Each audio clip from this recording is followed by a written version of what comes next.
Welcome to GS classes. आज हम देखने वाले हैं हिमालय की उत्पत्ति। हिमालय जो है उत्तर भारत में स्थित है और हिमालय एक विशालतम भूभाग पर फैला हुआ पर्वतीय क्षेत्र है।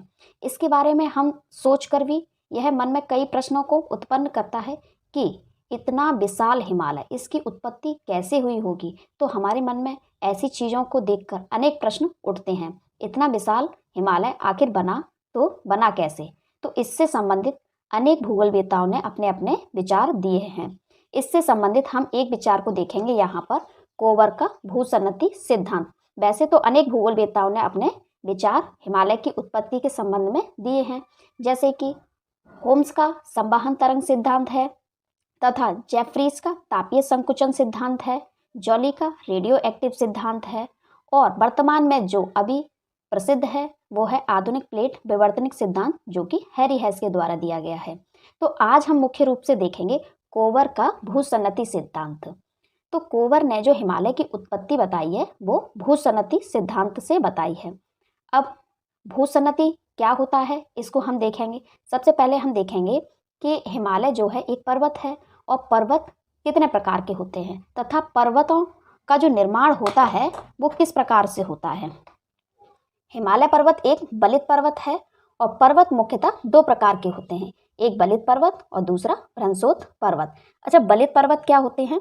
बलित पर्वत होते हैं जब दो प्लेटें आपस में टकराती हैं तो भारी प्लेट नीचे चली जाती है और हल्की प्लेट उसके ऊपर आ जाती है। इस तरीके से ये प्लेट इधर से आई और ये प्लेट इधर से आई, इन दोनों में टकराव हुआ आया। टकराव के कारण जो प्लेट भारी होगी, चाहे ये हो तो ये अंदर चली जाएगी, अगर ये भारी है तो ये अंदर चली जाएगी। जो हल्की प्लेट है वो इसके ऊपर चढ़ जाएगी और इस तरीके से बलित यानी बल के कारण दोनों तरफ से बल लगा, बल के कारण जो पर्वत का निर्माण होता है उसे कहते हैं हम बलित पर्वत। भ्रंशोत्थ पर्वत क्या होता है? भ्रंशोत्थ पर्वत होते हैं जैसे कि ये एक प्लेट है, यहाँ पर समझ लीजिए, और यहाँ पर कोई दरार पड़ने के कारण, या फिर ये कह सकते हैं सामान्य भाषा में, यहाँ पर छोटे स्तर पर समझ लेते हैं, कोई जिस तरीके से यहाँ गड्ढा हो जाए या ये ज़मीन धंस जाए, इतनी ज़मीन धंस जाए या दरार पड़ने के कारण ये निचले भाग में चली जाए, तो ये जो उठा हुआ भाग है, उठा हुआ भाग रह गया, ये तो हो गया भ्रंशोत्थ पर्वत।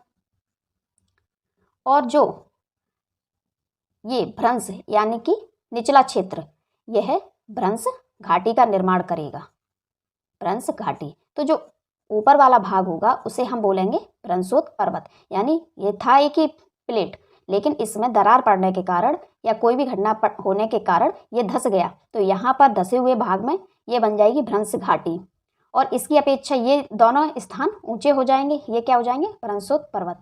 यानी पर्वतों का निर्माण हम दो तरीके से देखेंगे, एक तो प्लेटों के टकराने से और एक प्लेट में दरार पड़ने के कारण। ये भ्रंशोत्थ पर्वत हैं और ये भ्रंश घाटी। भ्रंश घाटी का निर्माण भी इसी तरीके से होता है कि दरार पड़ने के कारण या धंसने के कारण जो स्थल नीचा हो जाता है वह भ्रंश घाटी का निर्माण करता है। प्लेटें जो होती हैं, प्लेटें तीन तरीके से काम करेंगी। एक, या तो ये आपस में टकराएंगी तो क्या हो सकता है? पर्वतों का निर्माण हो सकता है, भूकंप आ सकता है, और यहाँ से अगर पहला नंबर ये प्लेट टकरा सकती हैं, दूसरा क्या हो सकता है? प्लेट एक दूसरे से दूर जा सकती हैं। जब ये दूर जाएंगी, ये एक दूसरे से दूर हट रही होंगी, तो यहाँ जो पृथ्वी में मैग्मा भरा हुआ है वह ऊपर निकलेगा, तो यहाँ से ज्वालामुखी की प्रक्रिया हो सकती है। तथा तीसरा काम क्या कर सकती हैं प्लेटें? ये एक दूसरे से रगड़ खा सकती हैं। तीन ही प्रकार की क्रिया होगी प्लेटों के अंतर्गत। एक, प्लेट आपस में टकराएंगी, टकराने के कारण क्या होगा? बलित पर्वत का निर्माण हो सकता है, भूकंप आ सकते हैं। अगर ये एक दूसरे से दूर हटती हैं तो लावा या मैग्मा क्या होगा? पृथ्वी से इससे बाहर निकलने का रास्ता मिल जाएगा तो ये पृथ्वी के ऊपर आ जाएगा, यानी ज्वालामुखी प्रक्रिया यहाँ संपन्न हो सकती है। तीसरा क्या हो सकता है? ये एक दूसरे से घर्षण कर सकती हैं, टकरा सकती हैं। तो हमने देखा यहाँ पर्वत दो प्रकार के होते हैं, बलित पर्वत यानी बल लगने के कारण, जैसे कि हम यहाँ समझेंगे बल लगने के कारण, दो एग्जाम्पल के रूप में समझते हैं, जैसे कि ये दो प्लेटें हैं, ये आपस में एक दूसरे की तरफ बढ़ रही हैं और बढ़ने के कारण इनमें टकराव होता है। टकराव के कारण अगर एक प्लेट, मान लीजिए ये प्लेट भारी है, ये हल्की है, तो ये हल्की वाली इसके ऊपर चढ़ जाएगी और चढ़ने के कारण ये जो उठा हुआ स्थान हो गया, यहाँ पर हो जाएगा पर्वत का निर्माण। इस तरीके से आपको शायद सही दिखे, भारी प्लेट नीचे है और हल्की प्लेट उसके ऊपर है, तो इस तरीके से बलित पर्वत का निर्माण हो जाएगा। और भ्रंशोत पर्वत में दरार पड़ने के कारण कुछ बार धंस जाएगा। अब हम समझेंगे कि ऐसे तो पर्वतों का निर्माण हो गया। पर्वतों का निर्माण दो तरीके से हो गया, बलित पर्वत और भ्रंशोत पर्वत। अब कोवर के अनुसार देखेंगे कि भूसन्नति सिद्धांत क्या है, कैसे इतने बड़े हिमालय का निर्माण हुआ। तो सबसे पहले तो हम इसी शब्द को समझेंगे, ये शब्द है क्या, भूसन्नति क्या होता है। जर्मन वैज्ञानिक कोवर के अनुसार बलित पर्वतों की उत्पत्ति, जितने भी ये बलित पर्वत हैं उनकी उत्पत्ति भूसन्नतियों से हुई है। इनका मानना था कि जितने भी बलित पर्वत बने हैं, आपस में जो दो प्लेटें मिल रही हैं, उसके कारण जितने भी बलित पर्वतों का निर्माण हुआ है वो सब भूसन्नतियों से हुआ है। आगे हम समझेंगे भूसन्नति क्या होता है। कोवर ने भूसन्नतियों को पर्वतों का पालना कहा है। भूसन्नति का विचार सर्वप्रथम हॉल एवं डाना के द्वारा दिया गया था। भूसन्नति क्या होता है, अब हम ये समझेंगे।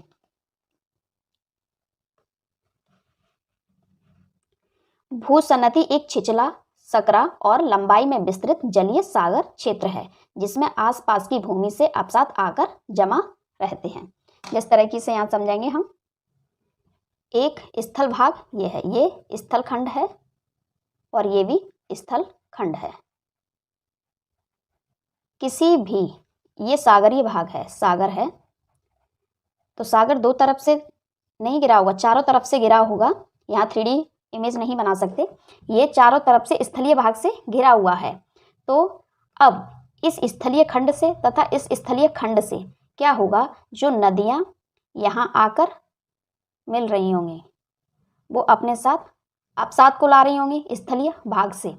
स्थलीय भाग से अपने साथ कूड़ा करकट बहुत सारा अपसात बहाकर ला रही होंगी, तो वो सारा अपसात कहाँ इकट्ठा होगा, जाकर सागर में। दोनों स्थलीय भागों से नदियां आ रही हैं, ये हैं नदियां। तो कोई भी प्रक्रिया एक दिन में संपन्न नहीं होती, इसमें हजारों लाखों वर्षों का समय लगता है। जब ये नदियां यहाँ पर अपसात इकट्ठा करती रहेंगी तो हजारों लाखों साल बाद क्या होगा, यहाँ पर ये दलदलीय भाग तथा ये अपसाद वाला भाग यहाँ इसकी अपेक्षा भारी होने लगेगा और भारी होने के कारण ये यहाँ पर झुकने लगेगा। भूसन्नति, इसी को भूसन्नति कहते हैं। क्यों? क्योंकि कम गहरे सागर को ही भूसन्नति कहते हैं। अधिक गहरा नहीं, जैसे कि प्रशांत महासागर या हिंद महासागर, वह नहीं, क्योंकि उसमें अगर अपसात इकट्ठा होता भी है तो यह बहुत लंबी प्रक्रिया का परिणाम होगा कि कभी वहाँ ऐसी घटना घटित हो कि किसी पर्वत का निर्माण हो। हिमालय का निर्माण भी तैतीस सागर की जगह हुआ है, तो ये तैतीस सागर ही है, इसको हम आगे समझेंगे भी। तैतीस सागर की जगह निर्माण हुआ है। नदियों ने यहाँ अपसात इकट्ठा करती रहीं और ये स्थान क्या हो गया, अधिक भारी हो गया। भारी होने के कारण ये अपनी जगह झुकने लगा। जब ये झुकने लगा तो ये पास पास आने लगे। ये जितना झुकेगा भारी होने के कारण, तो ये दोनों स्थलीय भाग सब संकुचित होने लगे, यानी कि सिकुड़ने लगे, एक दूसरे की तरफ आने लगे। जैसे कि यहाँ समझने का प्रयास करेंगे। मान लीजिए ये एक स्थलखंड है और एक स्थलखंड ये है, इनके बीच में यहाँ सागर है जो कम गहरा है, अधिक गहरा नहीं है। यहाँ पर नदियाँ अवसाद लेकर आई और उन्होंने अवसाद को यहाँ इकट्ठा किया। अब हजारों लाखों वर्ष बाद ये क्या होगा, ये भाग धंसने लगेगा, यानी ये इस तरीके से और गहराई में जाने लगेगा। भार के कारण, अवसाद के कारण ये और धंसता गया। इसके बाद एक सिचुएशन ये आएगी कि ये और संकुचित होने लगेगा। तो संकुचित होने के कारण एक परिवर्तन हमें ये देखने को मिला कि जैसे जैसे भार के कारण ये क्षेत्र धंसता जा रहा है, उसी तरीके से ये दोनों भूभाग एक दूसरे की तरफ संकुचित होते जा रहे हैं, यानी एक दूसरे की तरफ बढ़ते हुए चले आ रहे हैं। दो प्रक्रियाएं एक साथ हो रही हैं। सागर नीचे की तरफ अवसाद की वजह से धंसता हुआ जा रहा है और स्थलखंड एक दूसरे की तरफ बढ़ते हुए चले आ रहे हैं। अब ये दोनों स्थलखंड क्या हुआ, एक दूसरे के पास आ गए। पास आने के कारण इनके बीच जो अवसाद भरा हुआ है वह दबाव के कारण, जब ये दोनों प्लेटें आपस में टकराएंगी तो दबाव के कारण जो अवसाद भरा हुआ है वह निकलकर बाहर आ जाएगा। और इस तरीके से यहाँ पर ये जो अवसाद भरा हुआ था वह दबाव के कारण, जब इनके बीच में बिल्कुल भी खाली स्थान नहीं रहेगा तो वह अवसाद कहाँ जाएगा, अवसाद दबाव के कारण ऐसे ऊपर निकल आएगा। इसी तरीके से हिमालय का निर्माण हुआ है। हिमालय का निर्माण एक ही बार में नहीं हो गया है। पहले महान हिमालय का निर्माण हुआ, फिर मध्य हिमालय का, फिर शिवालिक का। इसी तरीके से जो कम ऊंचा क्षेत्र रह जाता है वह पठार बन जाता है। जैसे कि हिमालय के बीच में तिब्बत का पठार बना हुआ है, तो ये तिब्बत का पठार कम ऊंचा अवसाद यहाँ पर उठ पाया है, इसी को पठार कहते हैं यहाँ पर। तो हिमालय का निर्माण हमने कैसे देखा, कोवर के अनुसार बहुत ही सिंपल है। स्थलीय खंड के बीच में सागर था, टैथिस सागर था, और उसमें नदियां अवसाद को इकट्ठा करती रहीं, और अवसाद भारी होने के कारण एक समय क्या होगा, ये स्थान भारी होने के कारण झुकने लगेगा, और ये झुकने के कारण ये दोनों प्लेट एक दूसरे की तरफ बढ़ने लगेंगी। जब ये दोनों एक दूसरे की तरफ बढ़ेंगी तो एक कंडीशन ये आएगी कि ये आपस में टकरा जाएंगी आकर, और इनके बीच का अवसाद क्या होगा, ऊपर निकलकर फोल्ड हो जाएगा। इसे फोल्डेड माउंटेन भी कहते हैं। यानी कोवर के अनुसार हिमालय का निर्माण कैसे हुआ है, दो स्थलीय खंड आपस में टकराते हैं और उनके बीच में ये जो सागर में अवसाद भरा हुआ है वह निकलकर बाहर आ जाता है। Very simple. स्थलीय खंड के बीच में एक सागर है, उसमें नदियां अवसाद डालेंगी, अवसाद लंबे समय तक इकट्ठा होता रहेगा, ये स्थान भारी हो जाएगा, और यहाँ पर क्या होगा, ये स्थान झुकने लगेगा। झुकने के कारण ये प्लेटें आपस में टकराएंगी, टकराने के कारण यहाँ का अवसाद बाहर निकल जाएगा और एक फोल्डेड माउंटेन के रूप में उभर कर आ जाएगा। जैसे कि यहाँ हमने प्रोसेस को समझ लिया है। अब आगे हम ये देखेंगे कि ये स्थलीय भाग, ये भूखंड हैं, परंतु ये भूखंड का निर्माण कैसे हुआ, सबसे पहले हम ये समझेंगे। कोवर का मानना है कि दो प्लेटें आपस में टकराती हैं और टकराने के कारण उनका जो बीच का अवसाद था वह निकलकर बाहर आ जाता है और उससे हिमालय का निर्माण होता है। तो वास्तविकता में वो दो प्लेटें कौन सी थीं, एक थी गोंडवाना लैंड का हिस्सा और एक अंगारा लैंड का हिस्सा। तो गोंडवाना लैंड क्या होता है, अंगारा लैंड क्या होता है, इसको हम सबसे पहले समझेंगे। वास्तविकता में जब पृथ्वी का निर्माण हुआ तब पृथ्वी पर केवल दो ही चीजें थीं, एक पेंजिया भूभाग था, यानी ये कह सकते हैं हम कि एक ही महाद्वीप था। पूरी पृथ्वी पर एक ही स्थल भाग था, एक ही महाद्वीप था, उसे हम पेंजिया के नाम से जानते हैं। तथा ये जो पृथ्वी पर जल भरा हुआ था इसे हम पैंथालासा के नाम से जानते हैं। यानी दो ही चीज थी, एक पेंजिया और पैंथालासा। पूरी संपूर्ण पृथ्वी पर पेंजिया और पैंथालासा। पैंथालासा जो है जलीय भाग है और पेंजिया स्थलीय यानी जमीनी भाग है। जमीन वाला एक ही भाग था पेंजिया और जल वाला भाग था पैंथालासा। तो ये दो चीज हमें देखने को मिलती हैं।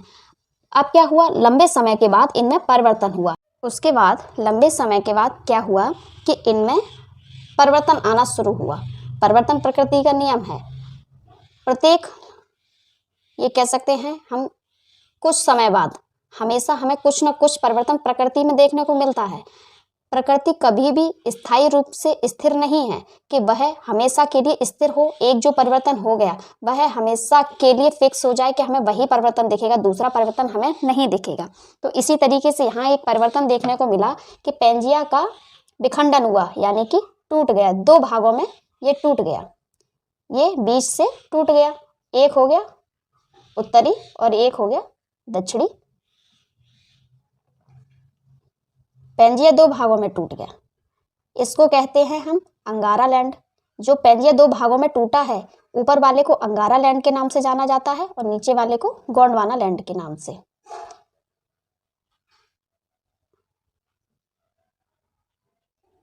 अंगारा लैंड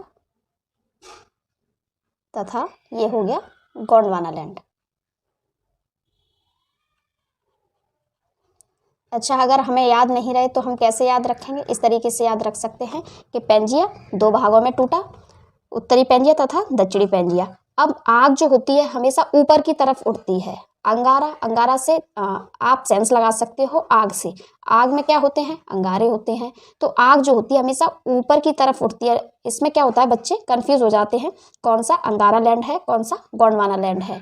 तो आग हमेशा ऊपर की तरफ उठती है। ऊपर वाला हो जाएगा अंगारा लैंड और नीचे वाला हो जाएगा गोंडवाना लैंड। इस तरीके से पेंजिया दो भागों में टूट गई। अब इनके बीच में एक नया सागर का निर्माण हुआ है। इसे हम जानते हैं टेथिस सागर के नाम से। अभी तक संपूर्ण पृथ्वी पर एक ही जलीय भाग था, पैंथालासा। अब इनके बीच में एक और सागर का निर्माण हुआ है, इसे हम कहते हैं टेथिस सागर। ये वही टेथिस सागर है जहां दो प्लेटें आपस में टकराई थी। अब वो दो प्लेटें कौन सी थी, उनको हम इस तरीके से समझते जाएंगे। अब ये दो भागों में टूट गया, फिर लंबे समय के बाद परिवर्तन हुआ, तो ये उत्तरी पेंजिया यानी अंगारा लैंड फिर से इसमें विखंडन होता है। ये टूट जाता है दो भागों में। केवल हम अभी उत्तरी पेंजिया की बात कर रहे हैं, अंगारा लैंड की। इस तरीके से ये फिर से टूट जाता है। ये कहलाता है, शॉर्ट में लिख देते हैं, नॉर्थ अमेरिका। ये पूरा कहलाता है यूरेशिया। यूरोप प्लस एशिया, इसमें दोनों ही सम्मिलित हैं।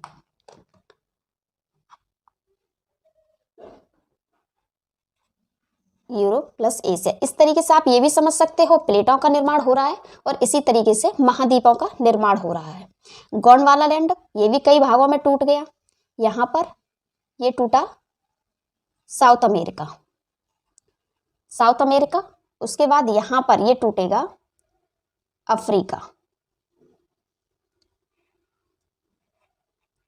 ये अफ्रीका का हिस्सा है तथा यहाँ पर है ऑस्ट्रेलिया, ऑस्ट्रेलियन प्लेट। ये सब प्लेटों के नाम से जाने जाते हैं, ऑस्ट्रेलिया। इसी तरीके से पूरी पृथ्वी पर यहाँ एक जो भाग बच जाता है वो है अंटार्कटिका। पूरी पृथ्वी पर 7 बड़ी प्लेटें तथा 20 छोटी प्लेटों का निर्माण हुआ। यहाँ कुछ छोटी छोटी प्लेटें भी हैं। इसी तरीके से विखंडन से हम कह सकते हैं कि हमारे महाद्वीपों का निर्माण हुआ, या ये कह सकते हैं कि प्लेटों का निर्माण हुआ। 7 बड़ी प्लेटों का निर्माण हुआ और 20 छोटी छोटी प्लेटों का निर्माण हुआ। तो यहीं से, यहाँ से अफ्रीका का एक भाग टूटकर, यहाँ से ये वाला भाग टूटकर अफ्रीका का ये उत्तर की तरफ बढ़ने लगता है। यानी कि ये वाला पार्ट गोंडवाना लैंड का हिस्सा है, ये अंगारा लैंड का हिस्सा है। ये यूरेशियन प्लेट है, ये अमेरिकन प्लेट है, और ये अफ्रीकन प्लेट है, ये ऑस्ट्रेलियन प्लेट है तथा ये अंटार्कटिका प्लेट है। अफ्रीका का एक भाग यहाँ से टूटकर उत्तर की तरफ बढ़ने लगता है और इसके बीच में ये है टेथिस सागर। तो यहीं पर हम समझने का प्रयास करेंगे जो हमने पीछे समझा कि यहाँ से एक प्लेट ये है और एक ये यूरेशियन प्लेट है, यानी प्रायद्वीपीय भारत। हमारा जो ये भाग टूटकर गया है अफ्रीका से, ये प्रायद्वीपीय भारत है और ये गोंडवाना लैंड का हिस्सा है। प्रायद्वीपीय भारत किसका हिस्सा है? गोंडवाना लैंड का, क्योंकि ये नीचे का पूरा गोंडवाना लैंड है, ऊपर का पूरा अंगारा लैंड है। तो प्रायद्वीपीय भारत हो गया गोंडवाना लैंड का हिस्सा और यूरेशियन प्लेट ये हो गई अंगारा लैंड का हिस्सा। इनके बीच में है टेथिस सागर। इन दोनों भूभागों से जो नदियां निकली, उन्होंने यहाँ अवसाद को इकट्ठा करना प्रारंभ कर दिया और ये भाग क्या हुआ, अपनी जगह यहाँ धंसने लगा। धंसने के कारण ये प्लेटें और पास आती गई और पास ये आती गई। जब ये दोनों आपस में टकराती हैं तो इनके बीच में जो अवसाद भरा हुआ है यही निकलकर बाहर आ जाएगा। इसी से हिमालय का निर्माण हो जाएगा। बहुत ही आसान है, आप समझ सकते हो। एक प्लेट इधर से टकराएगी, एक इधर से, इनके बीच में अवसाद भरा हुआ है। आप नॉर्मल सा अपने जीवन में देख सकते हैं, किसी भी चीज़ को अगर आप सिकोड़ने का प्रयास करते हो तो बीच वाला भाग क्या होता है, उठ जाता है। आप एक बलून लीजिए और बलून को आप दोनों तरफ से दबाइए, दोनों तरफ से दबाने का प्रयास कीजिए। अब उसके अंदर जो हवा भरी हुई है वो क्या करेगी, ऊपर और नीचे दोनों तरफ, जब दोनों तरफ से दबाएंगे तो ऊपर भी निकलेगा, उसका हिस्सा नीचे भी निकलेगा। इसी तरीके से आप यहाँ प्रैक्टिकल कर सकते हैं। हिमालय, यहाँ जो बीच में अवसाद भरा हुआ है वो या तो ऊपर उठेगा और नीचे उठेगा। नीचे जो उठेगा वह तो मैग्मा के रूप में पिघलकर फिर कहीं और यहाँ पर निकल जाएगा जहाँ से ये प्लेट हटकर आई है, क्योंकि वहाँ पर स्थान खाली हो चुका है तो उसको भी तो भरेगा मैग्मा, उस स्थान को भरेगा। यहाँ से जो पिघल कर जाएगा वो इस स्थान को भरेगा और जो ऊपर निकलेगा वो फोल्ड हो जाएंगे। ये क्या हो जाएंगे, ये पर्वत हो जाएंगे। इसी को हमने हिमालय नाम दिया है। सिंपल सा आप बलून पर चेक कर सकते हो, दबाओगे कुछ भाग ऊपर निकलेगा, कुछ नीचे निकल जाएगा। इस तरीके से कोबर का नियम हमारा यहाँ पर सिद्ध होता है। बहुत ही आसान सा नियम है, परंतु इसमें भी एक आलोचना हुई है। आलोचना सबकी होती है। जब तक हम किसी सिद्धांत का कोई सिद्धांत देते हैं, जब तक दूसरा उस पर कोई सिद्धांत नहीं आ जाता है, तब तक तो वह सही है। अगर उसके बाद कोई और आकर उससे और बेहतर कर देता है, तो वह सिद्धांत में कुछ ना कुछ थोड़ी सी कमी प्रूफ कर देता है। तो इनका सिद्धांत तो सही है, परंतु इनके बाद जो सिद्धांत दिया है महोदय हैरी हेस ने, उनका भी इसी तरीके से सिद्धांत है, परंतु प्लेटें आपस में टकराएंगी। टकराने का कारण बताया है कि जब एक प्लेट दूसरी प्लेट से टकराएगी तो भारी प्लेट जो होगी वह नीचे चली जाती है, हल्की प्लेट ऊपर उठ जाती है। इसलिए इनकी कुछ जगह आलोचना भी हुई है, उसको हम बाद में देखेंगे। अभी हम समझते हैं कोबर के अनुसार हिमालय की उत्पत्ति। इस तरीके से हिमालय की उत्पत्ति हमने देख ली, किस तरीके से प्लेटें एक दूसरे से अलग हुई हैं, विखंडन हुआ है, और फिर किस तरीके से ये एक दूसरे की तरफ बढ़ी हैं। इनके बीच में सागर आ जाता है, अवसाद होता है, वह ऊपर उठ जाता है। प्रायद्वीप गोंडवाना लैंड का भाग था, ये हमने समझ लिया। हमारा जो प्रायद्वीप है भारत का, वह गोंडवाना लैंड का हिस्सा था। पेंजिया का विभाजन 2 भागों में हुआ, अंगारा लैंड और गोंडवाना लैंड। गोंडवाना और अंगारा लैंड के बीच सकरा सागर बना, यानी ये टेथिस सागर का निर्माण हुआ। दोनों तरफ के भूखंडों से नदियां टेथिस सागर में क्या कर रही थी, अपना अवसाद लाकर इकट्ठा कर रही थी। यहाँ से भी कुछ नदियां जा रही होंगी, यहाँ से भी कुछ नदियां यहाँ पर अवसाद को इकट्ठा कर रही थी। अवसादों के भार से भूसन्नति नीचे की ओर धंसने लगी। जब यहाँ वजन बढ़ेगा तो ये अपने जगह नीचे की ओर धंसने लगेगी। भूसन्नति सक्रिय होने लगी, यानी कि कम चौड़ी होने लगी, अपनी जगह धंसने लगेगी। तो क्या होगा, अपनी जगह कोई चीज यहाँ पर ऐसी फैली हुई है, धंसने लगेगी, तो इस तरीके से वह सिकुड़ती हुई जाएगी, सक्रिय होने लगेगी, कम चौड़ी होने लगेगी। उसमें संकुचन होने लगा, यानी सिकुड़ने लगी। संकुचन बल के कारण दोनों तरफ के भूखंड दोनों एक दूसरे की तरफ बढ़ने लगे। जैसे कि हमने यहाँ बताया, ये यहाँ पर धंसने लगेगी, ये दोनों एक दूसरे की ओर और आगे बढ़ने लगेंगे, जिससे दबाव के कारण हिमालय पर्वत का निर्माण हुआ। यहाँ से हमने समझ लिया कि हमारा जो उत्तर भारत में इतना विशालतम हिमालय स्थित है, उसका निर्माण इस तरीके से कोबर महोदय ने बताया है। भूसन्नति, यानी भूसन्नति का अर्थ है सागर से हुआ है। सागर में अवसाद था, दोनों तरफ से क्या हुआ, बल लगा, और बीच में अवसाद क्या हुआ, फोल्ड हो गया, ऊपर की तरफ खड़ा हो गया। इससे हिमालय का निर्माण हुआ है। फिर कोबर महोदय की आलोचना किस कारण हुई, अब हम ये समझेंगे। कोबर महोदय की आलोचना इसलिए हुई क्योंकि कोबर भूसन्नति बलित पर्वतों का निर्माण विचार तो सत्य है और आज भी प्रासंगिक है इनका, लेकिन भूसन्नति से जो ये अवतलन होता है, नीचे की तरफ धंसता है तथा इनमें संकुचन होता है, इतना बल नहीं उत्पन्न कर सकता कि इतना विशाल हिमालय का ये निर्माण कर सके। मतलब सब कुछ सही है इनका, ये प्लेट इस तरीके से विखंडन हो रहा है, ये भी सिद्धांत यहाँ तक पूरा सही है, ये उत्तर की तरफ बढ़ता है, ये भी सही है, ये टकराता है इससे, ये भी सही है, इनके बीच में अवसाद है, ये सब कुछ सही है, इनका पूरा सिद्धांत यहाँ तक सिद्ध होता है। बस आलोचना इनकी कहाँ होती है कि अवसाद भार के कारण झुक सकता है, ये स्थान नीचे धंस सकता है, उसके कारण ये प्लेटें आपस में पास पास आ भी सकती हैं, परंतु यहाँ पर इतना बल उत्पन्न नहीं हो सकता कि इतना ऊंचा 8000 से 9000 तक के हमें देखने को मिलते मीटर ऊंचे ऊंचे पर्वत है, उनका निर्माण कर सके। इतना बल ये उत्पन्न नहीं कर सकता, यानी ये पास तो आ सकती हैं, लेकिन केवल और केवल दबाव के कारण इतनी तेजी से ये नहीं टकरा सकती कि एक विशाल हिमालय का यहाँ निर्माण कर सके। तो इस बल की व्याख्या बाद में प्लेट टेक्टोनिक सिद्धांत ने कर दी है, उसे हम आगे पढ़ेंगे। तो इसमें बस हमने इतना ही देखा कि कोबर महोदय का मानना है बीच में सागर है, अवसाद इकट्ठा हुआ, ये जमा हो गया, नीचे की तरफ झुक गया, प्लेटें आपस में एक दूसरे की तरफ बढ़ेंगी और एक दूसरे बढ़ने के कारण अवसाद को ऊपर धकेल देंगे। इससे क्या होगा, हिमालय का निर्माण हो जाएगा। ये कोबर महोदय का मानना है। अब इनके विचार का जो खंडन करेंगे वो करेंगे हैरी हेस महोदय। उनका मानना है कि ये सब चीज बिल्कुल सही है, पर बस ये जो है यहाँ पर प्लेटें टकराएंगी तो उससे इतना बल उत्पन्न नहीं होगा।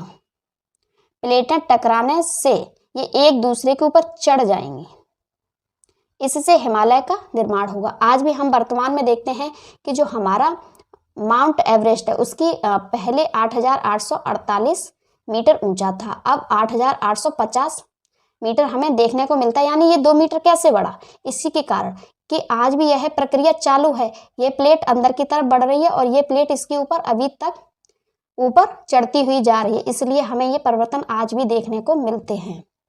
अभी भी हिमालय का निर्माण जारी है, हिमालय की प्रक्रिया अभी भी चल रही है। तो इस तरीके से दोस्तों हमने ये देख लिया कि हिमालय का निर्माण कोबर महोदय के अनुसार देख लिया कि कैसे हुआ। अब हम आगे देखेंगे कि हैरी हेस ने इसमें क्या परिवर्तन किया है। अब हम देखेंगे हिमालय की उत्पत्ति संबंधी नियम है जो प्लेट टेक्टोनिक सिद्धांत, इसे हैरी हेस महोदय के द्वारा दिया गया था। तो प्लेट और टेक्टोनिक सिद्धांत, प्लेट क्या है? इससे पहली क्लास में हम देख चुके हैं कि प्लेट का निर्माण किस तरीके से हुआ है। और टेक्टोनिक का अर्थ होता है गति करना, यानी प्लेटें आपस में गति करती हैं। गति कितने प्रकार से करती हैं वह भी हम आगे देखेंगे। तो अभी हम देखेंगे प्लेट टेक्टोनिक सिद्धांत से किस तरीके से विशाल हिमालय का निर्माण हुआ है। प्लेट टेक्टोनिक सिद्धांत हैरी हेस महोदय ने दिया।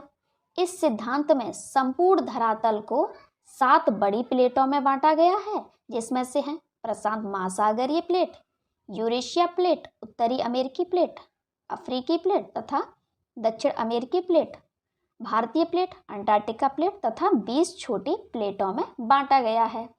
ये सभी प्लेटें स्थैनोस्फीयर के ऊपर तैर रही हैं।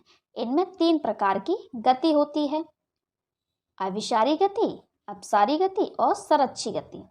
इतना समझने के बाद हम ये समझेंगे कि प्लेट क्या होती है। यहाँ पर हम समझेंगे कि प्लेटों का निर्माण किस प्रकार से हुआ है तथा प्लेटें क्या होती हैं। ये पृथ्वी है और पृथ्वी का आंतरिक भाग जो कि अभी तक ठंडा नहीं हुआ है, तरल अवस्था में है। और भूपर्पटी पृथ्वी का जो ऊपरी भाग है वह ठंडा हो गया है। तो पूरी धरातल को 7 बड़े खंडों में बांट दिया है तथा 20 छोटे छोटे खंडों में बांट दिया है। ये पूरा का पूरा जो भूपर्पटी भाग है ये पूरा स्थैनोस्फीयर के ऊपर तैर रहा है, इसके ऊपर तैर रहा है। ये है भूपर्पटी। भूपर्पटी पूरा स्थैनोस्फीयर के ऊपर तैर रहा है। तो इसमें गति होना स्वाभाविक है क्योंकि ये स्थायी नहीं है। ये किसके ऊपर तैर रहा है? ये स्थैनोस्फीयर के ऊपर तैर रहा है। तो इसी पूरी धरातल को 7 बड़े भागों में बांट दिया है। ये जो है ये पार नहीं है, ये जुड़े हुए हैं आपस में। नीचे क्या है? नीचे मैग्मा भरा हुआ है, इसके ऊपर ये प्लेटें तैर रही हैं। प्लेटों का अर्थ है संपूर्ण भूपर्पटी को या धरातल को 7 तो बड़े बड़े भागों में बांट दिया है और कुछ छोटे छोटे भाग हैं उनको बांटा है 20 छोटी प्लेटों में। तो अब इनका निर्माण कैसे हुआ ये हम देखेंगे। प्लेट आप समझ गए, प्लेट क्या है? ये भूपर्पटी है। भूपर्पटी के पूरे भाग को हमने, जो बड़े बड़े भाग थे उनको 7 जगह बांट दिया है और जो छोटे छोटे कुछ भाग थे उनको हमने 20 जगह बांट दिया है। 7 बड़ी प्लेटें हैं और 20 छोटी प्लेटें हैं। प्लेट का अर्थ ना जलीय भाग से है ना स्थलीय भाग से, बड़े भाग से है। वो दोनों हो सकते हैं, चाहे जलीय हो चाहे स्थलीय। जो बड़ा भूभाग है उनको तो बड़े 7 प्लेटों में रखा है और जो छोटे छोटे भाग हैं भूपर्पटी के उनको छोटी प्लेटों में रखा है। तो अच्छा, प्लेटों का निर्माण हुआ कैसे ये हम थोड़ा सा नज़र डाल लेते हैं। सबसे पहले जब पृथ्वी का निर्माण हुआ तो केवल 2 ही प्लेट थीं या 2 ही भाग थे। ये जो जलीय भाग है ये था पैंथालासा और ये था पेंजिया। जमीनी या स्थलीय भाग को हम पेंजिया कह सकते हैं और ये जलीय भाग है ये है पैंथालासा। अब क्या हुआ? इसमें विखंडन हुआ, ये 2 भागों में टूट गया। पेंजिया 2 भागों में टूट गया। तो ऊपर का कहलाया अंगारा लैंड और नीचे का कहलाया गोंडवाना लैंड। और इनके बीच में जो नया सागर बन गया वह बन गया है टैथिस सागर।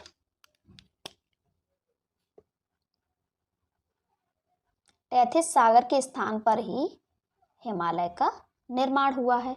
अब क्या होगा कि इसमें और परिवर्तन होगा, अंगारा लैंड भी कई भागों में टूटेगा। से यहाँ देख लेते हैं, पहली प्रोसेस ये है, उसके बाद दूसरी प्रोसेस ये है और थर्ड यहाँ है। अंगारा लैंड टूटेगा नॉर्थ अमेरिका तथा यूरेशिया में, नॉर्थ अमेरिका और यूरेशिया में, और अंगारा लैंड टूटेगा यहाँ पर साउथ अमेरिका, यहाँ पर अंटार्कटिका और यहाँ पर अफ्रीकन प्लेट, अफ्रीकन प्लेट, और इसी से अलग होगी टूटकर इंडियन प्लेट, इंडियन प्लेट। यहाँ पर कितनी हो गई, 1 2 3 4 5 6, और सातवीं कौन सी है, यहाँ पर एक हो जाती है बड़ी भूभाग की, यहाँ पर जल से भरी हुई प्रशांत महासागरीय प्लेट, ये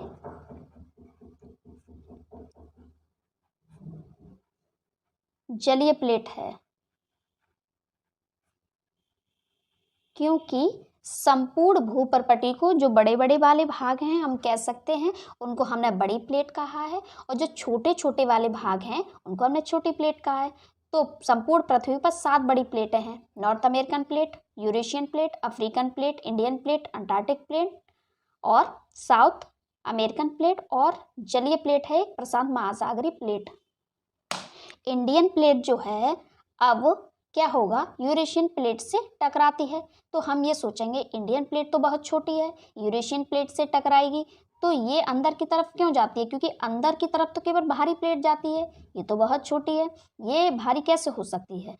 तो इसके अंतर्गत केवल ये भाग तो स्थलीय है, बाकी यहाँ पर टेथिस सागर है, ये पूरा इंडियन प्लेट में आ जाता है। यानी कि इस तरीके से अलग से देख लीजिए, ये थोड़ा सा भाग तो स्थलीय है, बाकी ये पूरा टेथिस सागर है, ये एक ही प्लेट है, इसलिए ये प्लेट भारी है। क्यों भारी है, ये स्थल तो थोड़े से भाग पर है, बाकी पूरे भाग पर क्या है, जल है, और जल वाली प्लेट भारी होती है।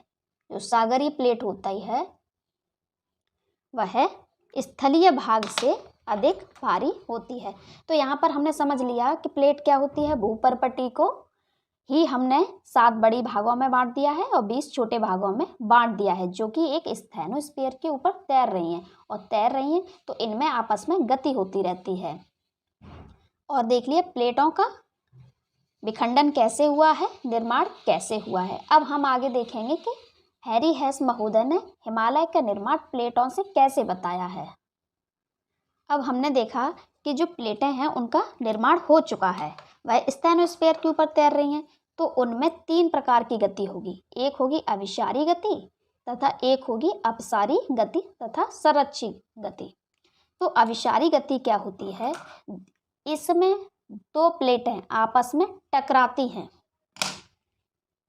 जैसे कि अफ्रीकन प्लेट से इंडियन प्लेट अलग होती है और वह उत्तर की तरफ बढ़ने लगती है, तो यूरेशियन प्लेट तो अपनी जगह स्थिर है यहाँ पर, ठीक है। उसके बाद क्या होता है, इंडियन प्लेट जो है आगे उत्तर की तरफ बढ़ रही है, और इंडियन प्लेट के ऊपर टेथिस सागर भी है, तो वह इससे टकराएगी।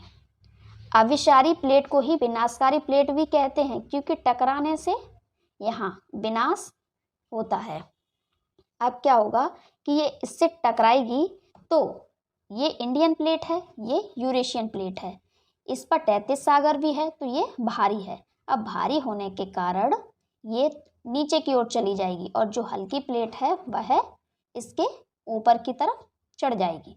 तो इससे क्या होगा, एक प्लेट जो भारी है वह नीचे चली जाएगी और हल्की प्लेट उसके ऊपर चढ़ जाएगी। तो इसी तरीके से हैरी हेस महोदय ने हिमालय की उत्पत्ति बताई है। कि दो प्लेटें आपस में टकराएंगी, भारी वाली नीचे चली जाती है तथा हल्की वाली उसके ऊपर चढ़ जाती है। और आज भी हिमालय का निर्माण इसी प्रकार से चल रहा है। आज भी हिमालय की जो ऊंचाई है वह बढ़ रही है, क्योंकि ये प्लेट आज भी इंडियन प्लेट इसके नीचे धंसने का काम कर रही है तथा यूरेशियन प्लेट आज भी इसके ऊपर उठने का काम लगातार कर रही है।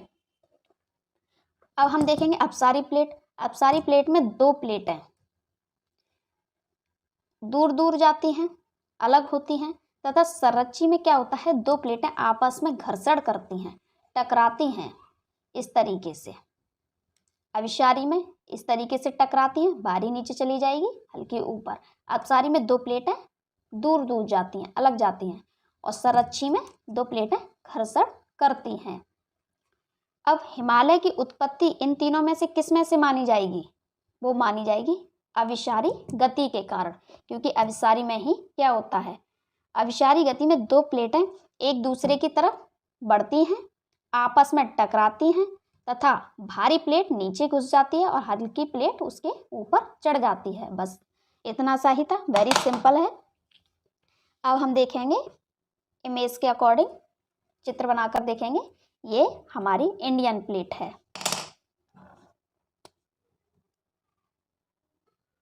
भारतीय प्लेट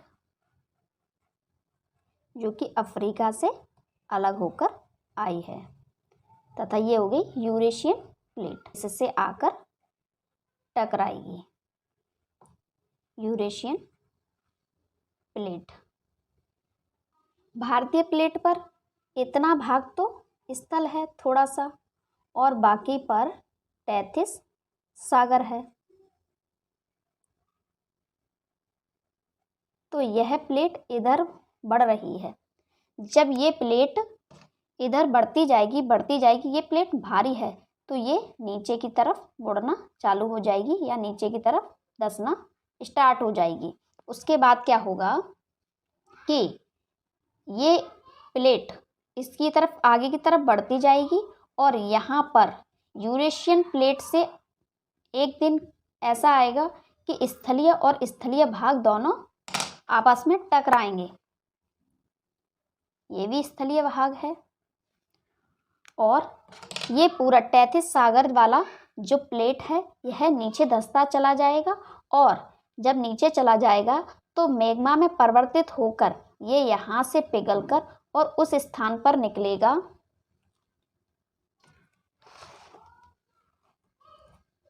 जहाँ से ये प्लेट हटकर आई है। जैसे कि यहाँ से हटकर आई थी, यहाँ एक और प्लेट थी, कौन सी थी, अफ्रीकन प्लेट, यहाँ से हटकर ये गई है, सॉरी प्लेट, यहाँ से, यहाँ एक और प्लेट थी अफ्रीकन प्लेट, यहाँ से अलग होकर ये भारतीय प्लेट उत्तर की तरफ गई है। तो ये स्थान खाली है, तो यहाँ पर खाली स्थान को मैग्मा भर देगा और एक नई भूपर्पटी बना देगा, क्योंकि कोई भी भाग भूपर्पटी का खाली नहीं रह सकता। अगर यहाँ से हटा है तो ये पिघलकर इधर आएगा और मैग्मा को जहाँ पर जगह मिलती है वहीं पर निकलता है। यहाँ पर धक्का लगाएगा तो यहाँ पर नहीं निकल पाएगा, क्योंकि यहाँ पर पहले से ही एक मजबूत प्लेट है और यहाँ पर खाली स्थान है, इसलिए यहाँ पर निकल जाएगा और इस खाली जगह को भर देगा। फिर एक तरफ है भारतीय प्लेट तथा दूसरी तरफ है यूरेशियन प्लेट। अब ये दोनों आपस में जब टकराएंगे तो इनके बीच में 33 सागर है और यहाँ स्थलीय भागों से नदियों ने कुछ अवसाद लाकर यहाँ पर इकट्ठा किया होगा, और एक लंबे समय के बाद ये अवसाद यहाँ पर क्या हो गया होगा, अधिक मात्रा में इकट्ठा हो गया होगा। और जब दोनों प्लेटें एक दूसरे की तरफ बढ़ रही हैं, भारतीय प्लेट और यूरेशियन प्लेट ये तो अपनी जगह पर है, परंतु ये उत्तर की तरफ गति कर रही है। इसमें क्या हो रहा है, अभिसरण हो रहा है, यानी दोनों एक दूसरे की तरफ बढ़ रही हैं। तो भारतीय प्लेट और यूरेशियन प्लेट के मध्य 33 सागर, और एक तरफ से इसमें क्या पड़ रहा है, दबाव, ये इधर बढ़ती जा रही है। तो दबाव पड़ने के कारण उसमें ये जो अवसाद भरा हुआ है वह क्या होगा, फोल्ड हो जाएगा। यहाँ समझेंगे, ये प्लेट है और ये तैतीस सागर है, इधर यूरेशियन प्लेट है और ये क्या होगा, इसके बीच जो अवसाद भरा हुआ है यहाँ पर, ये प्लेट तो टकराकर नीचे की तरफ धंसती हुई चली जाएगी क्योंकि ये भारी है, परंतु इसके ऊपर जो अवसाद है ये फोल्ड होना स्टार्ट हो जाएगा और फोल्ड होकर क्या करेगा, एक बलित पर्वत का निर्माण करेगा। तो इस तरीके से हैरी हेस महोदय ने बताया है कि दो प्लेटों के टकराने से क्या होता है, एक तरफ से दबाव पड़ता है, उसके बीच में जो अवसाद है वह फोल्ड हो जाएगा। इस तरीके से हिमालय का निर्माण हुआ है। कोबर महोदय ने भी यही सिद्धांत दिया था, परंतु उनके में एक आलोचना ये हुई थी कि दो प्लेटें आपस में टकराती हैं, परंतु टकराने का जो उन्होंने कारण बताया था वह बताया था कि अवसादों के कारण यह क्षेत्र भारी हो जाएगा और नीचे धंसने लगेगा। तो अवसाद के कारण यानी भूसन्नति के कारण, अवसाद के कारण ये धंसेगा और इस कारण से ये दोनों प्लेटें एक दूसरे की तरफ बढ़ेंगी। ये कारण उनका गलत था, क्योंकि अवसाद के कारण ये जब प्लेटें एक दूसरे की तरफ बढ़ेंगी तो ये यहाँ पर पास और पास आ जाएंगी, उसके कारण ये अवसाद क्या होगा, ऊपर उठ जाएगा। तो ये उनकी आलोचना हुई थी कि इतनी बड़े हिमालय का निर्माण केवल और केवल अवसाद के दबाव के कारण दो प्लेटों के आपस में टकराने से नहीं हो सकता। इतने विशाल हिमालय का निर्माण केवल और केवल भूसन्नति के आधार पर नहीं हो सकता। और हैरी हेस का जो प्लेट टेक्टोनिक सिद्धांत है, इनमें और इनमें बस इतना सा ही अंतर है। इन्होंने भूसन्नति यानी समुद्र के अवसाद के भार की वजह से हिमालय का निर्माण बताया है और इन्होंने दो प्लेट के टकराने से अवसाद में फोल्ड पड़ जाते हैं और उससे हिमालय का निर्माण हो जाता है।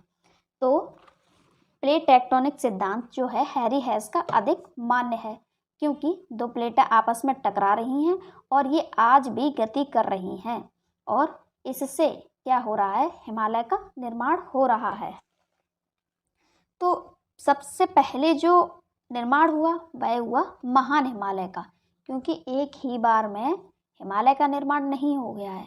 पहले हुआ महान हिमालय का, फिर मध्य हिमालय का, इसी तरीके से फिर हुआ है शिवालिक की श्रेणियों का।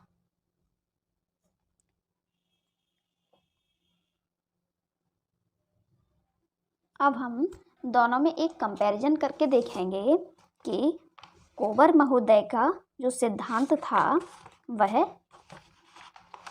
हैरी हेस महोदय से कैसे भिन्न था। कोबर महोदय ने हिमालय की उत्पत्ति भूसन्नति से मानी, भूसन्नति अर्थात सागर से, और इन्होंने प्लेट टेक्टोनिक यानी प्लेटों के गति से मानी है। प्लेटों का निर्माण तो पहले हो ही चुका था, अब इन्होंने अपने अलग अलग विचार दिए। इन दोनों में कंपैरिजन करते हैं। इन्होंने माना है कि दो प्लेटों के बीच में एक सागर है और सागर में नदियां अवसाद को इकट्ठा करती हैं। यहाँ पर अवसाद इकट्ठा होता है जिससे ये भाग झुक जाता है और झुकने के कारण ये और पास आने लगता है, और पास आने के कारण जब ये प्लेटें आपस में टकराती हैं तो अवसाद ऊपर की तरफ फोल्ड हो जाता है, ऐसा कोबर ने माना है। परंतु एक सोचने वाली बात है कि जब ये दोनों प्लेटें आपस में टकराएंगी तो क्या इतनी ऊर्जा उत्पन्न कर सकती हैं कि इतना बड़ा विशाल हिमालय का निर्माण कर सकें, या अवसाद इतनी ऊंचाई तक ऊपर उठ सकेगा। यह अपने आप में सोचने का विषय है। यहाँ पर अवसाद भरा है, माना कि ये झुक सकता है, ये क्षेत्र दबाव के कारण नीचे धंस सकता है, इससे प्लेटें और पास आ भी सकती हैं, परंतु क्या इतनी ऊर्जा उत्पन्न कर सकती हैं कि इतना विशाल हिमालय इतनी ऊंचाई तक अवसाद फोल्ड हो जाए। तो यहीं पर इनकी आलोचना हो जाती है। हैरी हेस महोदय ने क्या कहा है, इन्होंने कहा है कि दो प्लेटें टकराती हैं। प्लेट टेक्टोनिक में इन्होंने बस इतना ही बताया है कि प्लेट और टेक्टोनिक में गति करती हैं। प्लेटें तीन प्रकार की गति करती हैं, या तो पास आती हैं, या फिर दूर जाती हैं, या फिर एक दूसरे से घर्षण करती हैं। तो इन्होंने माना है इसको। इससे हिमालय की उत्पत्ति होती है। दो प्लेटें आपस में टकराती हैं। जो प्लेट भारी होती है वह नीचे की तरफ चली जाती है और जो प्लेट हल्की होती है वह ऊपर की तरफ उठ जाती है।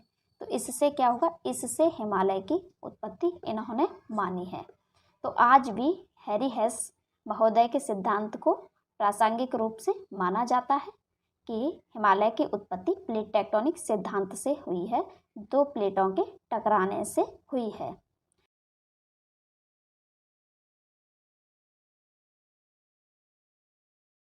हिमालय का विभाजन दो भागों में किया गया है, एक श्रेणियों के आधार पर तथा दूसरा प्रादेशिक विभाजन। श्रेणियों के आधार पर यानी लाइनों के आधार पर। इस तरीके से हम भारत के मैप पर समझेंगे। श्रेणियों के आधार पर यानी लाइनों के आधार पर हिमालय का विभाजन। उसमें कौन कौन सी ऊंचे पर्वत श्रृंखलाएं आती हैं, दर्रे आते हैं, उन सभी को हम अध्ययन करते चलेंगे। तो श्रेणियों के आधार पर तीन तरीके से बांटा गया है। पार हिमालय यानी हिमालय के पार जो हिमालय है उसको हम पार हिमालय के नाम से जानते हैं, तथा ये कह सकते हैं हिमालय के उत्तर में जो स्थित है, तथा इसको ट्रांस हिमालय के नाम से भी जानते हैं। इसके अंतर्गत तीन श्रेणियां आती हैं, काराकोरम श्रेणी, लद्दाख श्रेणी और जास्कर श्रेणी। सेकंड है मुख्य हिमालय। मुख्य हिमालय में हमारी तीन श्रेणियां आती हैं। बृहत हिमालय, इसी के कई नाम हैं, महान हिमालय, हिमाद्री हिमालय।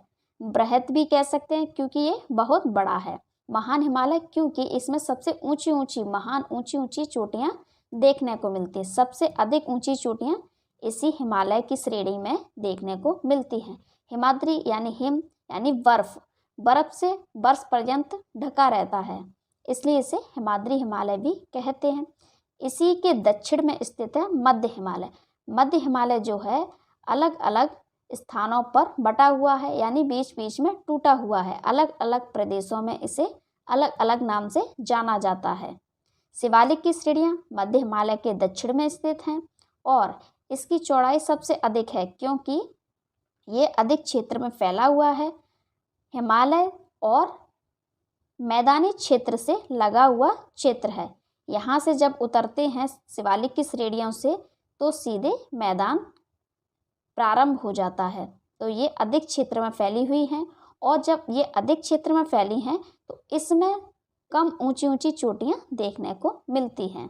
तथा ये है पूर्वोत्तर हिमालय। ये अरुणाचल प्रदेश से मिजोरम तक फैला हुआ है। हिमालय का ही भाग है जो पूर्वोत्तर में जाकर बेंड हो गया है, मुड़ गया है। अब देखते हैं प्रादेशिक विभाजन, यानी प्रदेशों के आधार पर विभाजन किया गया है। जम्मू कश्मीर या फिर पंजाब हिमालय, इन्हें नदियों के आधार पर भी बांटा गया है।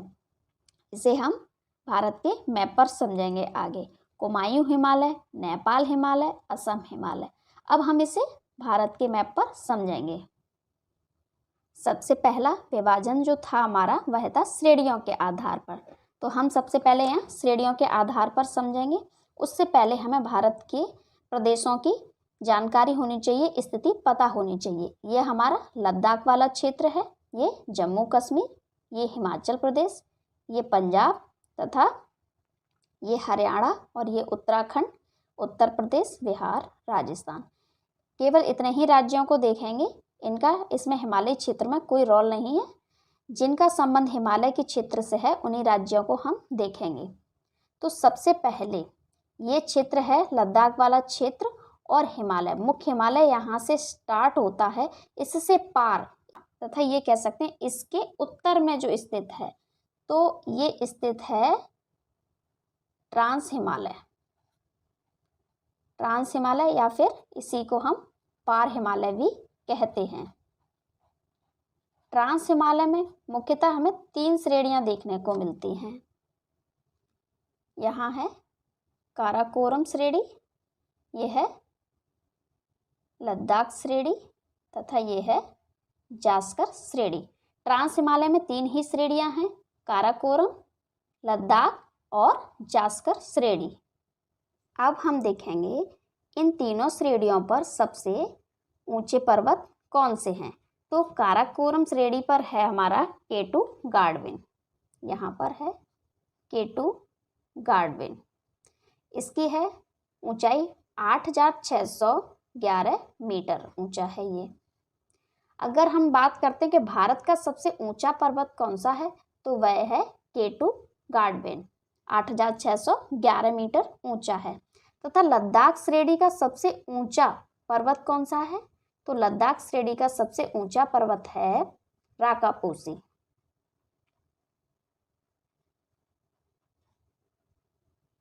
और जास्कर श्रेणी का सबसे ऊंचा पर्वत है कामेत। ट्रांस हिमालय में 3 ही श्रेणियां हैं, काराकोरम, लद्दाख और जास्कर श्रेणी। और काराकोरम श्रेणी का सबसे ऊंचा पर्वत है वह है K2 गार्डवेन, 8,611 मीटर, तथा ये भारत का भी सबसे ऊंचा पर्वत है। लद्दाख श्रेणी का सबसे ऊंचा पर्वत है राकापोसी और जास्कर श्रेणी का सबसे ऊंचा पर्वत है कामेत। अब हम देखेंगे दूसरी श्रेणी। दूसरी श्रेणी कौन सी थी, वह थी मुख्य हिमालय। मुख्य हिमालय यहाँ नंगा पर्वत से लेकर अरुणाचल प्रदेश में नामचा बरवा तक फैला हुआ है। तो ये लद्दाख वाले क्षेत्र से होता हुआ जम्मू कश्मीर, हिमाचल प्रदेश और उत्तराखंड होता हुआ हिमालय, यहाँ से ये श्रेणी ये है मुख्य हिमालय की महान। सबसे पहले कौन सी श्रेणी पड़ती है, महान हिमालय। इसके कई नाम हैं, हिमाद्री भी कहते हैं इसे, तथा इसे बृहत हिमालय भी कहते हैं। इसी के दक्षिण में नीचे स्थित है मध्य हिमालय। ये कई जगह टूटा हुआ है और पूरब में जाकर इसी में मिल जाता है, यहाँ पर चौड़ाई कम है। इसके बाद शिवालिक की श्रेणियाँ हैं, ये भी पूर्वोत्तर में जाकर मिल जाती हैं। और यहाँ से हिमालय बैंड हो जाता है, जिसे हम हेयर पिन बैंड भी कहते हैं, क्योंकि ये एक हेयर पिन की तरह यहाँ से दिखाई देता है। इस तरीके से पूर्वोत्तर में जाकर हिमालय की श्रेणियाँ मिल जाती हैं। ठीक है, अब इसको दूसरी वाली को हम नाम दे देते हैं मध्य हिमालय।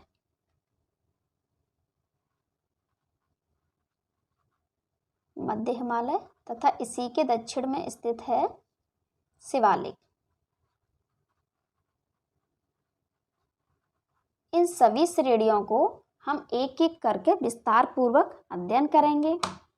अभी हमने देखा कि श्रेणियों के आधार पर 3 तरीके से बांटा गया था, एक ट्रांस हिमालय, दूसरा मुख्य हिमालय, जो कि मुख्य हिमालय की 3 श्रेणियां हैं, महान हिमालय, मध्य हिमालय और तथा शिवालिक की श्रेणियां।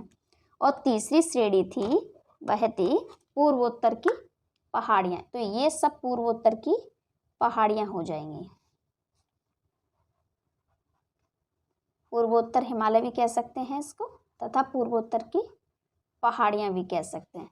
तो श्रेणियों के आधार पर ये हो गया हिमालय का वर्गीकरण। अब हम देखेंगे कि प्रादेशिक के आधार पर, या फिर हम ये भी कह सकते हैं कि नदियों के आधार पर। तो इसी में समझने का प्रयास करेंगे।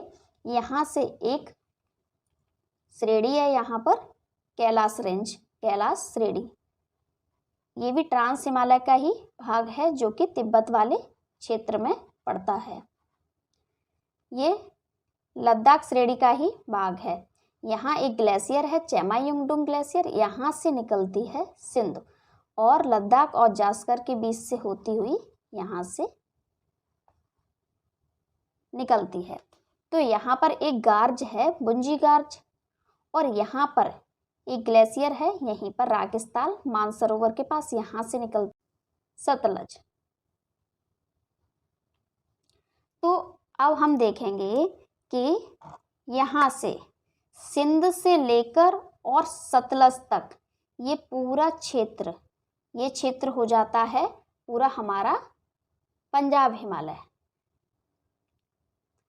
सिंध से सतलज, यानी पहला देखेंगे सिंध से सतलज, ये हमारा हो जाएगा पूरा सिंध से सतलज के बीच का ये जो पूरा क्षेत्र है, ये हो जाता है हमारा पंजाब हिमालय।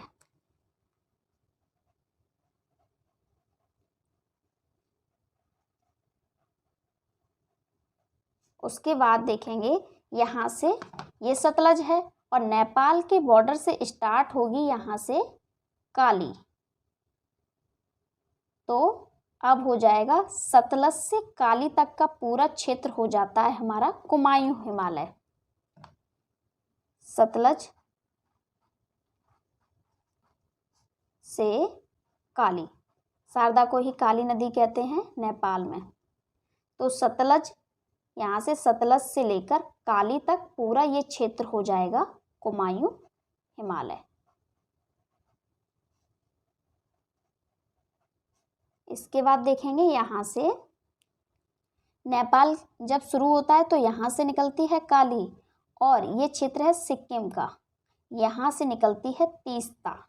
ये है काली, ये है तीस्ता, ये है सतलज, ये है सिंध। सिंध से सतलज पंजाब हिमालय, सतलज से काली ये हो जाएगा कुमायूं हिमालय और काली से तीस्ता ये हो जाएगा नेपाल हिमालय। काली से तीस्ता सिक्किम तक ये हो जाएगा नेपाल हिमालय। तथा अब रह गया लास्ट तीस्ता से देहांग। यहाँ पर है नामचा बरवा और यहीं पर है देहांग। ब्रह्मपुत्र यहाँ से निकल कर आती है और यहाँ से ब्रह्मपुत्र तिब्बत में सांगपो कहते हैं और अरुणाचल प्रदेश में इसे देहांग कहते हैं। ब्रह्मपुत्र को ही अरुणाचल प्रदेश में देहांग कहते हैं। तो तीस्ता से देहांग तक इसे लिख सकते हो, ये जो नदी है देहांग। तीस्ता से देहांग तक के पूरे क्षेत्र को हम कहेंगे असम हिमालय। तीस्ता से देहांग अरुणाचल प्रदेश तक पूरा हो जाएगा असम हिमालय। तो इस तरीके से हमने क्षेत्रों के अनुसार वर्गीकरण देख लिया है, या ये कह सकते हैं नदियों के आधार पर। सिंध से सतलज ये हो जाएगा पंजाब हिमालय, सतलज से काली कुमायूं हिमालय, काली से तीस्ता ये हो जाएगा हमारा नेपाल हिमालय और तीस्ता से देहांग तक यहाँ से यहाँ तक का क्षेत्र हो जाएगा पूरा असम हिमालय। अब प्रश्न हमारा यहाँ से भी बन सकता है कि श्रेणियों के आधार पर तथा क्षेत्रों के आधार पर वह सबसे ऊंची पर्वत चोटी पूछ सकता है। ट्रांस हिमालय में सबसे ऊंची चोटी हो जाएगी K2। तरीके से श्रेणियों के आधार पर तथा प्रादेशिक विभाजन के आधार पर हिमालय का विभाजन कंप्लीट होता है। श्रेणियों के आधार पर हम एक बार नज़र डाल लेते हैं। ट्रांस हिमालय जिसमें 3 श्रेणियां हैं, काराकोरम, लद्दाख, जास्कर। मुख्य हिमालय में 3 श्रेणियां हैं, महान हिमालय, मध्य हिमालय और शिवालिक। पूर्वोत्तर हिमालय जो कि यहाँ से अरुणाचल प्रदेश से बैंड हो गया है, मुड़ गया है। तथा प्रादेशिक विभाजन हमने देख लिया। सिंध से सतलज पंजाब हिमालय, सतलज से काली कुमायूं हिमालय, काली से तीस्ता नेपाल हिमालय, तीस्ता से देहांग तक असम हिमालय। तो आज का टॉपिक हमारा कंप्लीट होता है। अगर आपको हमारी मेहनत और कंटेंट पसंद आता है तो प्लीज़ चैनल को लाइक कीजिए, शेयर कीजिए, सब्सक्राइब कीजिए। बहुत बहुत धन्यवाद।